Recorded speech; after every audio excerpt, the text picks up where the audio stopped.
안녕하십니까 애청자 여러분, 놀라운 부동산 놀부입니다. 자, 서울의 아파트값 평균이 11주째 내리고 있는 상황입니다.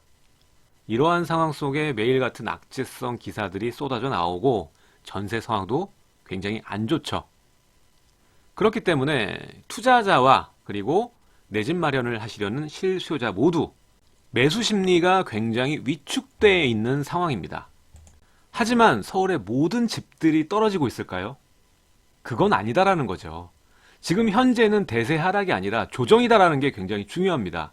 그간 급등했던 이 재건축 아파트나 강남 등 고가 주택들에 대한 가격이 조정이 되는 거지, 실제로 실거래가 9억 이하의 이 서울의 중하분위 아파트 값은 오히려 조금 올랐습니다.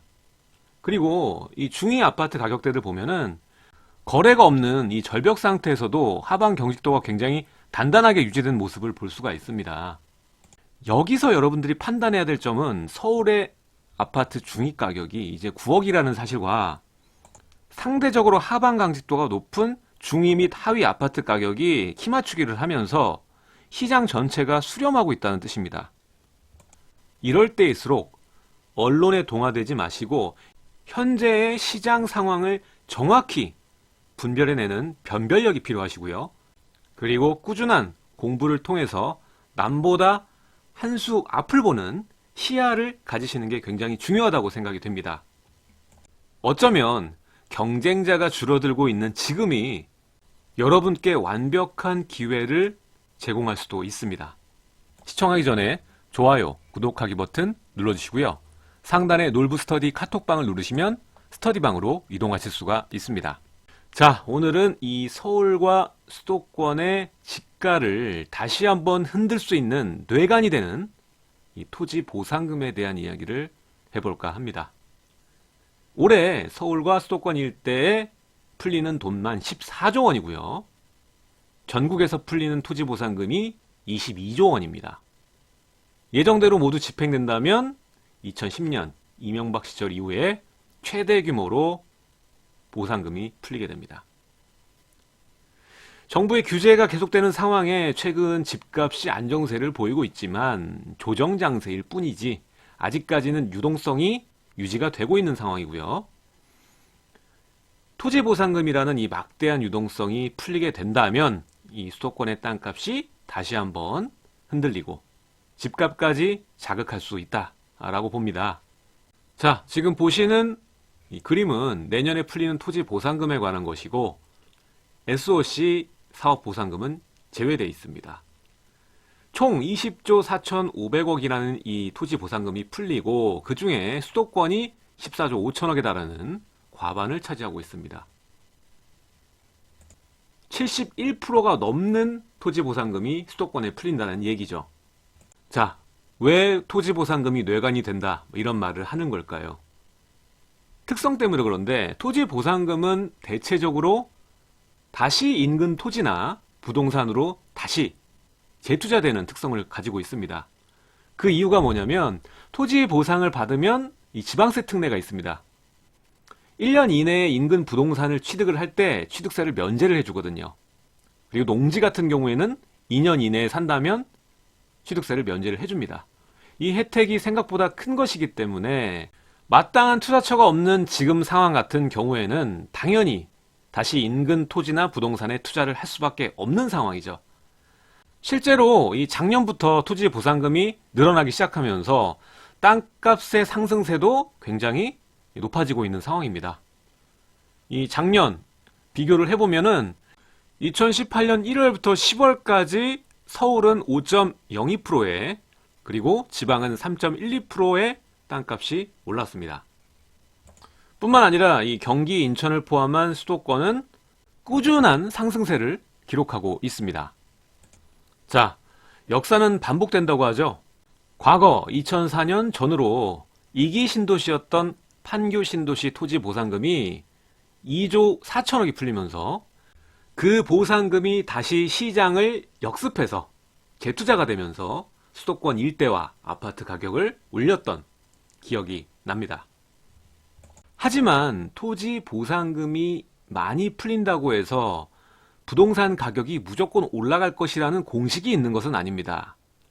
이 그래프를 보시면 알 수 있겠지만 역대급으로 가장 많이 풀렸던 정부는 이명박 정부고요. 2009년이죠. 이때 35조가 풀렸는데 이때는 부동산 가격이 폭등하지 않았단 말이죠. 오히려 시간이 가면서 계속 하락했죠. 이렇듯이 이 토지 보상금이 많이 풀린다고 해서 무조건적으로 오를 테니까 무조건 투자해야 된다. 이렇게 보시는 것은 금물입니다.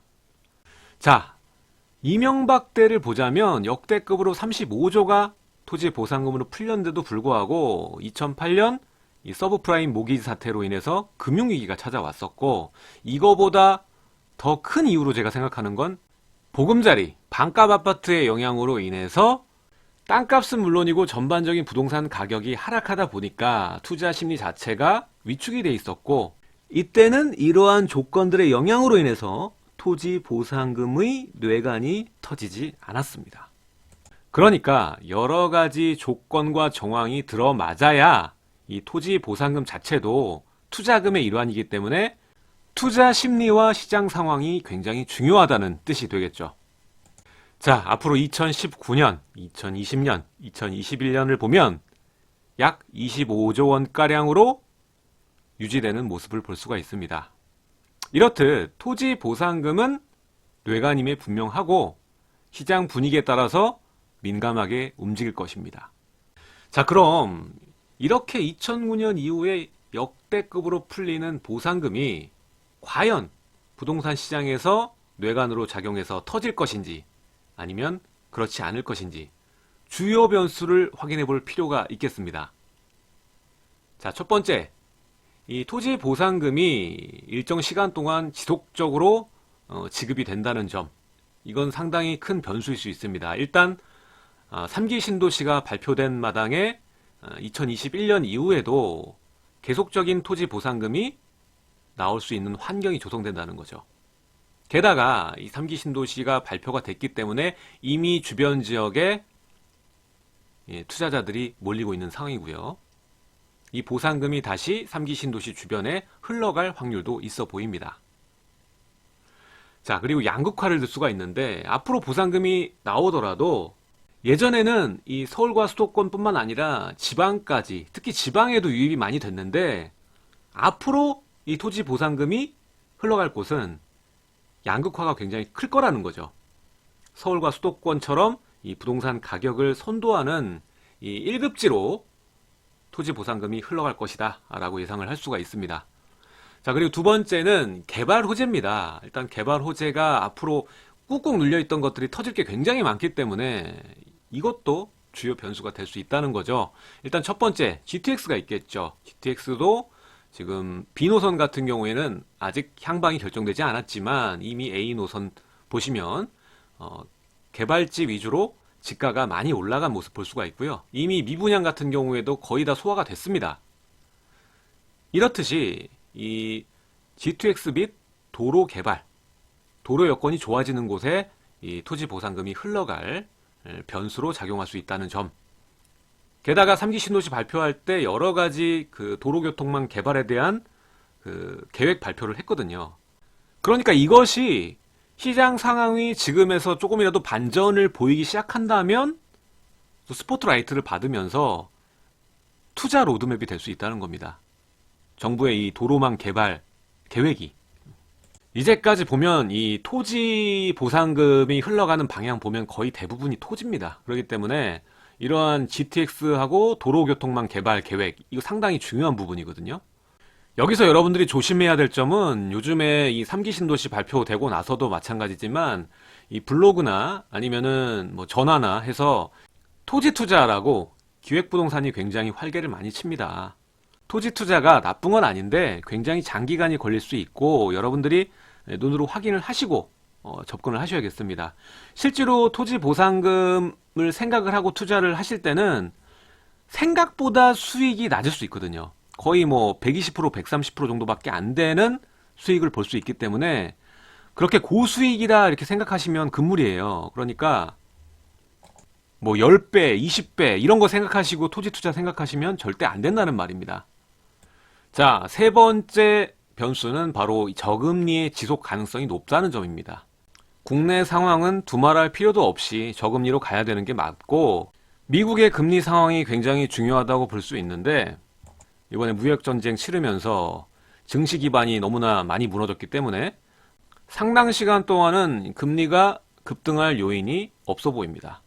자, 네 번째 주요 변수는 바로 공시지가 현실화입니다. 이것이 토지 보상금의 액수 자체를 굉장히 많이 펌핑시킬 수가 있기 때문에 큰 변수라고 볼 수가 있겠죠. 이미 뭐 3기 신도시가 발표가 된 상황이고, 올해 또 다른 지역도 추가적으로 발표를 할 거기 때문에 투자 시점만 잘 맞춘다면은 이 공시지가 현실화와 맞물려서 내가 받을 수 있는 보상금 자체가 굉장히 높아질 수가 있죠. 그렇기 때문에 이것도 충격을 줄 수 있는 하나의 변수다라고 잡고 있습니다. 자, 그리고 마지막 다섯 번째는요, 이 세금 충격을 체감한 이후에 시장이 어떻게 반응할 것이냐. 일단은 뭐 4월 그리고 6월을 앞두고 있는데, 일단 아파트 주택의 공시 가격이 어떻게 나오느냐, 그리고 종부세를 나오는 걸 직접 체감하고 재산세나 이런 것들을 체감을 했을 때 시장이 매도의 무게를 둘지 아니면 보유의 무게를 둘지, 이게 상당히 또 중요한 변수가 될 수 있습니다. 그래서 2019년 그 상반기에서 하반기로 이어지는 라인, 이미 1월은 지났고 이제 구정이기 때문에 현재 시장을 보면은 여전히 관망세란 말이죠. 이 수요자들 매수 우위 시장임은 확실하고, 다만 전체적인 거래량 감소 안에서도 중하위권 아파트들은 지속적으로 거래가 되고 있고, 특히 이 가성비가 좋다고 일컬어지는 아파트들은 지금도 거래가 나쁘지 않게 되고 있거든요. 그렇기 때문에 완전한 하락 기조다라고 볼 수가 없는 상황입니다. 실제로 투자 수요도 지금 현재 하락할까봐 투자를 못 들어가는 게 아니라 투자하기 힘든 상황이니까 못 들어가는 거고, 규제를 하다 보니까 들어가봤자 먹을 게 크지 않다는 판단 때문에 못 들어가는 겁니다. 정말 완연한 하락세였으면은 거래 자체가 중이든 하위든 간에 잘 나올 수가 없죠. 자, 그래서 저는 아직도 이 서울시 및 수도권 일부 지역에 기초 에너지가 남아 있다고 생각을 합니다.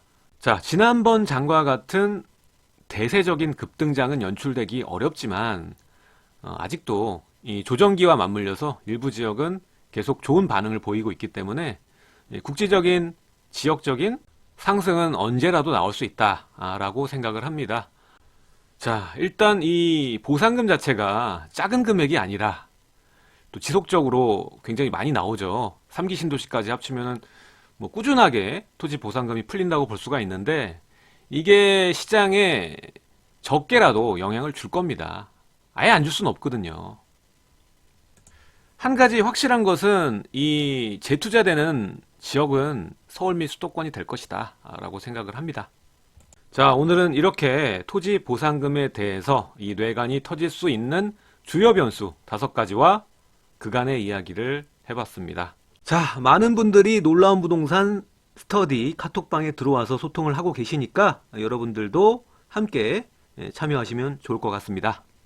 오늘 내용 여기까지 하도록 하고요. 여러분들 구독하기, 알림 설정 부탁드리도록 하겠습니다. 제 영상 좌측과 우측에 또 다른 영상들이 나가고 있으니까 마저 시청 부탁드리도록 하고요. 내일 또 새로운 소식으로 여러분들을 찾아뵙도록 하겠습니다. 지금까지 시청해 주셔서 감사드립니다.